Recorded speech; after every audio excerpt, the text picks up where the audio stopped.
ya mwanamke mmoja kushikiliwa kwa tuhuma za kumuua mume wake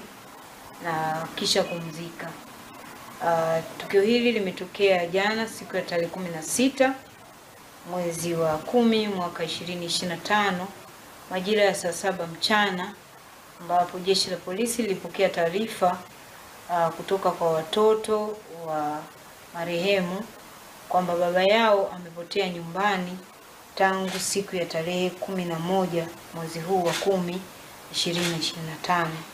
na juhudi mbalimbali zimefanyika za kumtafuta baba yao, lakini hazikuzaa matunda. Lakini jeshi la polisi baada ya kupata taarifa hiyo, pelelezi ulianza mara moja. Tulimkamata mwanamke mmoja anaitwa Martha Japhet ambaye ana umri wa miaka 44, ni Mnyamwezi na ni mkulima mkazi wa kitongoji